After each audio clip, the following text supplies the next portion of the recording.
Hello guys, Narendra medical fitness channel पर आप सभी का स्वागत है। आइए चलते हैं वीडियो की ओर। आज का जो टॉपिक है वो है आईवी फ्लूइड्स का। आईवी फ्लूइड्स क्या होता है, इसका क्या मतलब है। जब तभी आपको यह पसंद आएगी वीडियो जब आपको इसके संबंधित पता होगा कि फ्लूइड्स क्या होते हैं। वो फ्लूइड्स जो नस के अंदर यानी कि वेंस के अंदर लगाए जाते हैं उनको इंट्रावेनोस्कुलर फ्लूइड्स कहते हैं। आइए बात करते हैं। सबसे पहले हमारे टाइप ऑफ इंट्रावेनस फ्लूइड्स। सबसे पहले आता है हमारा एनएस, जिसको बोलते हैं नॉर्मल सलाइन। सेकंड नंबर पे आता है हमारा आरएल, जिसको बोलते हैं रिंगल लैक्टेट। थर्ड नंबर पे आता है, तीसरे नंबर पे आता है हमारा D5, D10, D25 सॉल्यूशन। चौथे नंबर पे आता है हमारा DNS, जिसको बोलते हैं डेक्सट्रोज नॉर्मल सलाइन। पांचवें नंबर पर आता है हमारा मैनिटोल। आइए बात करते हैं सबसे पहले एनएस कि एनएस क्या है। एनएस हमारे जो है नॉर्मल सलाइन है। इसका जो कंपोजिशन है, इसके कंटेंट्स में यानी कि कंपोजिशन क्या होता है दोस्तों, आज मैं बताऊंगा आपको कंपोजिशन क्या होता है। कंपोजिशन वो होता है जो कि कोई भी चीज़ होती है उसमें किसकी मात्रा कितनी होती है, कितनी मात्रा मिलाई गई है। तो इसके जो कंटेंट्स में है, तो इसका जो एनएस में नॉर्मल सलाइन में 0.9% यानी कि NaCl इन 100 ml सोल्यूशन, यानी कि हम इसके जो एनएस नॉर्मल सलाइन में NaCl यानी कि नमक जो हमारा 100 ml में 0.9% मिलाया गया है। यानी कि अगर इसका हम 1 लीटर में देखा जाए तो इसमें जो है 9 ग्राम NaCl मिलाया जाता है। आइए इसके यूज़ के बारे में बात करते हैं दोस्तों कि ये यूज़ कैसे कैसे होती है। तो सबसे पहले ये जो यूज़ होती है जैसे कि डिहाइड्रेशन यानी कि loss of water use to give injection. जैसे कि हमारे बॉडी में वाटर की कमी हो जाती है, उसी के लिए लगाया जाती है ये ड्रिप। जैसे कि यूज़ टू गिव इंजेक्शन यानी कि हम इसको इंजेक्शन में भी डाइल्यूट वगैरह कर लेते हैं। कोई पाउडर वगैरह इंजेक्शन आता है उसमें डाइल्यूट वगैरह कर लेते हैं।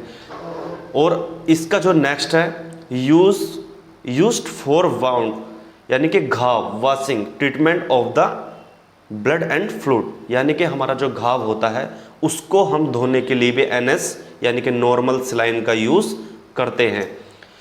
इसकी आती है डोज की बात। जैसे कि पेशेंट को अगर लगानी होती है ड्रिप तो ये 3 से 4 बोतल 24 घंटे में लगा देते हैं। नोट आता suitable for the hypertension patient, यानी कि जिसका बीपी बढ़ा हुआ होता है उस पेशेंट को ये ड्रिप एनएस नॉर्मल सलाइन नहीं लगाते हैं, अन्यथा बीपी बढ़ जाएगा, फिर उसको कोई प्रॉब्लम होने लगेगी। तब यह है ड्रिप इसी वजह से हाइपरटेंशन पेशेंट वाले को नहीं लगाता है। हाइपरटेंशन पेशेंट जो होता है जिसका बीपी बढ़ा हुआ होता है उसको बोलते हैं हाइपरटेंशन पेशेंट।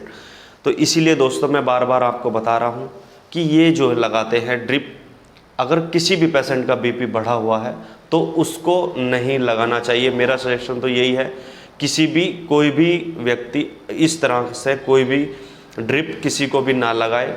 बहुत सोच समझ के अगर ड्रिप लगानी तो लगाएं, लेकिन ध्यान रखना बहुत ज़रूरी है दोस्तों। आइए बात करते हैं आरएल। हमारा सेकंड नंबर पे जो आता है ये आरएल आता है, जिसकी फुल फॉर्म है ringer lactate solution, also known as, जिसका जैसे कि नंबर 1 पर आता है सोडियम लैक्टेट सॉल्यूशन, यानी कि सोडियम लैक्टेट सॉल्यूशन। जैसे कि किसी को देखा होगा आपने कि ग्लूकोज क्या होता है, इसको हम ग्लूकोज के रूप में भी प्रयोग करते हैं पेशेंट को। जैसे कि किसी को लूज मोशन वगैरह हो जाता है, इस तरीके से कोई प्रॉब्लम होती है तो उसमें हम आरएल यूज़ करते हैं। ये होता है हिटमैन्स सॉल्यूशन। किसी को हार्ट संबंधित कोई प्रॉब्लम होती है तो उसी में हम ऐसी कोई प्रॉब्लम आ रही है तो उसको भी नहीं लगाना चाहिए, लेकिन अगर हम लगा रहे हैं तो बहुत स्लो इस तरीके से लगाना चाहिए। और आता है इसमें कॉम्बिनेशन में आता है, बात करते हैं मिक्स कंपोजिशन की। इसमें जो होता है इसमें NaCl यानी कि नमक होता है, सोडियम लैक्टेट होता है और इसमें पोटेशियम होता है, क्लोराइड होता है एंड कैल्शियम भी होता है। आइए बात करते हैं इसके यूज़ की। Use in low blood pressure hypertension, जैसे कि दोस्तों किसी का ब्लड प्रेशर लो हो जाता है तो इसमें हम आरएल लगाते हैं। और जैसे कि to recovery body fluids and loss, यानी कि किसी की बॉडी में मतलब फ्लूइड्स की भी कमी हो जाती है, पानी की कमी हो जाती है, तो उस स्थिति में भी इसमें ये आरएल लगाई जाती है। इसमें आता है न्यूट्रिएंट एंड डिफिशिएंसी, यानी कि कुपोषण वाले बच्चे या बड़ा कोई भी हो उसमें भी ये बहुत अच्छे तरीके से यूज़ की जाती है। ज़्यादातर जैसे कि किसी का बीपी कम है, कुपोषण वाले बच्चे हैं, किसी का सुना भी होगा आपने, तो इस तरीके से जो है इसमें ये आरएल लिंगर लैक्टोज लगाई जाती है। और दोस्तों ये है बोतल, यानी कि आरएल वीकनेस में भी लगाई जाती है और इसका जो डोज है वो 1 या 2 बोतल 24 घंटे में लगाई जाती है। आइए बात करते हैं डीएनएस की। डीएनएस क्या होता है? डीएनएस डेक्सट्रोज नॉर्मल सलाइन होता है। इसमें एनएस जो होता है हमारा, एनएस में डी जोड़ दिया जाता है, यानी कि नॉर्मल सलाइन में डेक्सट्रोज जोड़ दिया जाता है, तो तब ये डीएनएस हो जाता है। आइए बात करते हैं इसकी कंपोजिशन की। कंपोजिशन क्या? कंटेंस 0.9 ग्राम यानी कि परसेंट इसमें NaCl मिलाया जाता है। जैसे कि 0.9% क्या? NaCl यानी कि नमक मिलाया जाता है। और 5 ग्राम डेक्सट्रोज इन 100 ml सोल्यूशन में, यानी कि 5 ग्राम 100 ml में मिलाया जा रहा है, तो 1000 ml में 100 ग्राम मिलाया जाएगा, ठीक है। और 9 ग्राम इसमें NaCl मिलाया जाए, यानी कि नमक मिलाया जाएगा, ठीक है दोस्तों, अच्छे से ध्यान रखें। आइए बात करते हैं इसके यूज़ की। जैसे कि यूज़ जो करते हैं इसको हम डिहाइड्रेशन, ठीक। सेकंड नंबर पे use it in insulin shock. Insulin shock क्या दोस्तों? जैसे कि मान लिया जाए किसी पेशेंट का शुगर डाउन जा रहा है, इंसुलिन शॉक वो होता है किसी का शुगर ज़्यादा डाउन चला जाता, उस कंडीशन में जो है ये ड्रिप लगाई जाती है।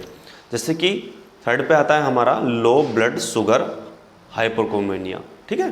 तो इसका भी ध्यान रखेंगे, जो पेशेंट हमारा ब्लड मतलब जिसको डायबिटीज़ है, एक चीज़ और ध्यान करेंगे कि जिसका शुगर डाउन होता है उस कंडीशन में भी इसको लगा देते हैं। जैसे कि ज़्यादा शुगर डाउन है तो उस कंडीशन में इसको लगा देते हैं। अगर डायबिटीज़ पेशेंट है, अगर उसको शुगर रहता है, तो उस कंडीशन में आप अगर ये ड्रिप वगैरह लगाएंगे, तो अगर किसी को इस तरीके की ड्रिप ये लग गई तो फिर उसका शुगर ज़्यादा हो जाएगा, कम होने की बजाय ज़्यादा हो जाएगा। आइए बात करते हैं डेक्सट्रोज हमारे क्या क्या होती हैं, यानी कि इसका जो है कंपोजिशन क्या है। It is mixer of the dextrose as the normal solution. Number 1 पे आता है हमारा D5, इसमें 5 ग्राम पर 100 ml इसमें डेक्सट्रोज मिलाया जाता है। आइए दूसरे नंबर पे आता है D10, इसमें भी 10 पर 100 ml डेक्सट्रोज मिलाया जाता है। थर्ड नंबर पे आता है D25 ग्राम, इसमें भी 25 पर ग्राम 100 ml में मिलाया जाता है। तो इसमें क्या होता है दोस्तों, जो यह है सबसे ज़्यादा जो ड्रिप यूज़ होती है वो D5 ही होती है। D10 और D25 बहुत कम यूज़ होती हैं, बाई चांस ही कभी कोई यूज़ करते हैं, वरना तो ज़्यादातर D5 हमारी जो है डेक्सट्रोज 5 ग्राम पर 100 ml, यानी कि 100 ml में 5 ग्राम डेक्सट्रोज मिलाया जा रहा है, तो 1000 ml में 50 ग्राम समथिंग मिलाया जाएगा डेक्सट्रोज। तो हमारी जो ड्रिप मैंने बताई है आपको कि D10 और D25 बहुत कम ड्रिप लगाई जाती हैं, ज़्यादातर तो ड्रिप D5 ही यूज होती है। ये क्या है, जैसे कि कोई इसमें मैंने आपको बताया है कि mixer of dextrose and normal saline, यानी कि इतना ये जो है मिक्स है, यानी कि इसमें डेक्सट्रोज मिक्स है, बाकी सब नॉर्मल सलाइन ही है। ठीक है दोस्तों, इसमें जो होता है कि ज़्यादातर जो इसमें यूज़ तो D5 मैंने आपको बताया कि D5। आइए बात करते हैं इसकी यूज़ की। इन वीकनेस, जब हमारी बॉडी में कमजोरी दिखाई देने लगती है तो उस कंडीशन में भी इसको लगाया जाता है। जैसे कि to recover body fluids loss, यानी कि हमारी बॉडी में जब रिकवरी, मतलब अगर रिकवर होता है, हमारी बॉडी को रिकवरी करना होता है, तो इस कंडीशन में भी ब्लड जब लॉस हो जाता है हमारा, मतलब बॉडी में फ्लूइड्स जो है ये कम हो जाता है, जिसको बोलते हैं ग्लूकोज वगैरह, ग्लूकोज चढ़ रही है, तो उस कंडीशन में भी इस ड्रिप को लगाया जाता है। दोस्तों जैसे कि ये हम, इसका डोज क्या है, इसकी डोज मैक्सिमम 3 से 4 बोतल इन 20 आवर, यानी कि 24 घंटे में 3 से 4 बोतल हम लगा सकते हैं। ठीक है दोस्तों, क्योंकि ये ध्यान रखना बहुत ज़रूरी है। आइए बात करते हैं मैनिटोल सॉल्यूशन की। इसका जो कंपोजिशन है, इसमें होता है each 100 ml solution contains 20 mg mannitol.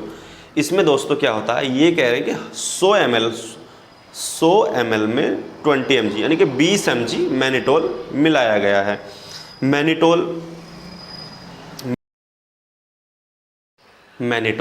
Mannitol ये है, इसकी जो MRP है ये किसी भी मेडिकल स्टोर पर उपलब्ध हो जाती है, कोई ऐसी प्रॉब्लम नहीं। इसकी जो MRP होती है 31 के समथिंग MRP होती है, और ये 20 रुपीज़ 25 के समथिंग मेडिकल स्टोर पर उपलब्ध हो जाती है, इसमें कोई दिक्कत नहीं है। दोस्तों मैनिटोल जो ये ड्रिप है, इसमें जो 20 mg मैनिटोल मिलाया गया है, और ये हम इसको कैसे कैसे यूज़ करते हैं, क्या है, कैसे यूज़ करते हैं, किस कंडीशन में यूज़ करते हैं, मैं इसकी आपको फुल डिटेल बता रहा हूँ कि कैसे इसको यूज़ करते हैं। आइए यूज़ कैसे करते हैं। Used in the oliguria low urine production. Low urine production क्या होता है, ये कैसे यूज़ होती है। जब किसी व्यक्ति का यूरिन बहुत कम आता है तो उस कंडीशन में भी इस मैनिटोल ड्रिप को यूज़ करते हैं। जैसे कि थोड़ा थोड़ा आ रहा है, दिन में 2-3 बार आ रहा है, 2 बार, 1 बार, या मतलब इस तरीके से दिक्कत हो रही है, तब ये मैनिटोल ड्रिप लगाई जाती है। आइए सेकंड नंबर पर बात करते हैं, यूज इन द ओडिमा, यानी कि swelling that is the cascade by the fluid rapid in your body tissues, यानी कि जब किसी व्यक्ति के बॉडी में पानी ज़्यादा हो जाता है और बॉडी में स्वेलिंग हो जाती है, ठीक है, उस कंडीशन में भी इस मैनिटोल को यूज़ किया जाता है। जैसे कि किसी बॉडी में बोलते हैं कि फेफड़ों में पानी आ गया, बोलते हैं कि इस तरीके से उस बॉडी में से पानी को निकालने के लिए यूरिन की प्रोडक्शन को बढ़ाया जाता है, जिससे यूरिन की मात्रा ज़्यादा आने लगती है और हमारा बॉडी की स्वेलिंग कम होने लगती है। जब बॉडी में स्वेलिंग ज़्यादा हो जाती है, जैसे कि जगह जगह मतलब पानी इकट्ठा हो जाता है, जब जो पानी इकट्ठा हो जाता है बॉडी में, तो वहाँ पर स्वेलिंग आनी स्टार्ट हो जाती है। तो उस कंडीशन में हमें मैनिटोल लगानी पड़ती है। जब मैनिटोल लगा देते हैं तो हमारी यूरिन की मात्रा बढ़ने लग जाती है। जब यूरिन की मात्रा बढ़ जाती है तो स्वेलिंग धीरे धीरे कम होने लगती है। ये थी मेरी वीडियो अगर आपको पसंद आई हो तो लाइक कीजिए, सब्सक्राइब कीजिए। आज के लिए बस इतना ही, और फिर मिलते हैं नेक्स्ट वीडियो में।